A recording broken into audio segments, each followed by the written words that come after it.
Hi, it's Steve. Today we'd like to show you how to change the hidden element on your range. It's a really easy job. Let me show you how we do it. Now, to do this repair, we will need to disconnect power to the range. So either pull it far enough forward that we can access the plug at the back, or locate your electrical panel, turn off the appropriate breaker, or remove the appropriate fuses. We're also going to need to pull that range out far enough that we can remove the access panel at the back as well. Now, with access to the rear of the range, we're simply going to remove these two screws at the bottom of this lower access panel. And we'll just press down slightly on it and pull it away. We'll set that aside. And then we can disconnect the wire terminals to that bake element.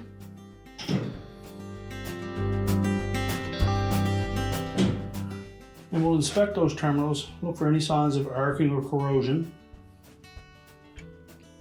or any damage, and if there is, you'll need to replace those terminals. Now we'll go to the front of the range where we can remove the oven bottom. So at the front of the range, we're going to open up that door and we'll just remove the racks.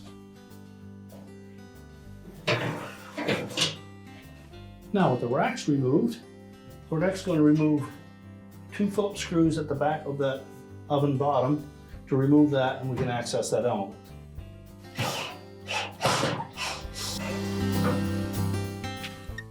Now with the screws removed, we'll next just grasp the sides of that oven bottom, tilt it up at the back, and then just pull it slightly towards the back.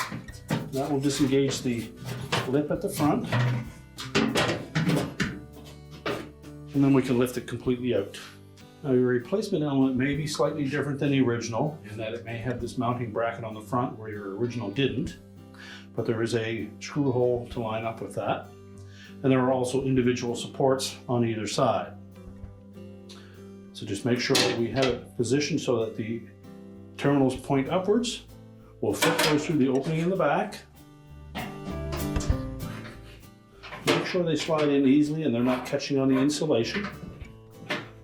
Take one of those mounting screws and attach it at the back.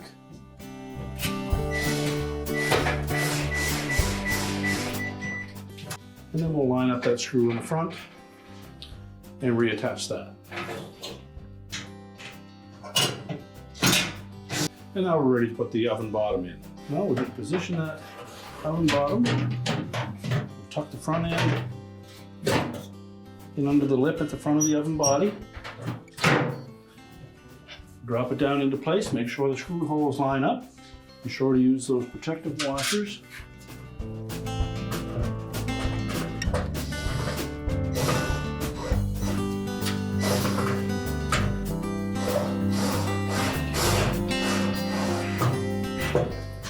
Use caution that we don't over tighten these screws. If you tighten them too much, it will damage the porcelain and they could rust.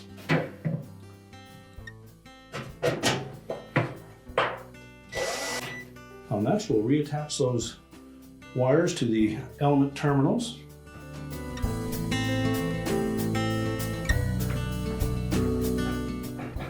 Now, it's important that they fit on there nice and tight.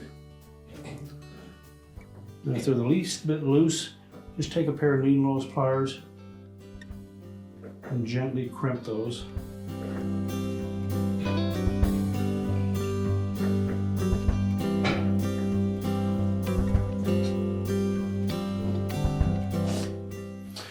And now we're ready to put that access panel back on.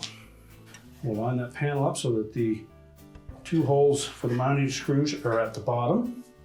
Then we're going to tuck the top end in, make sure it fits around that upper panel. And there are some locating feet on the side of that. Make sure they're firmly pressed into the back cabinet.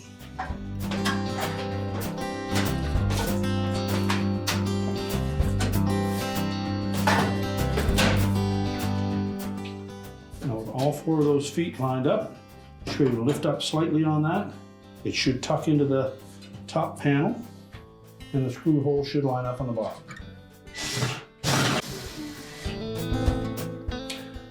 And now we're ready to go to the front of the range and we can put the racks back in. So we'll begin by opening up the door. Position the racks where you prefer them.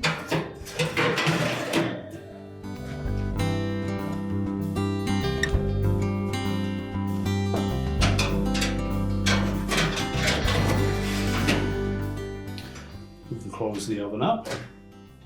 We're ready to push it back into position, reconnect the power, and your repair is complete.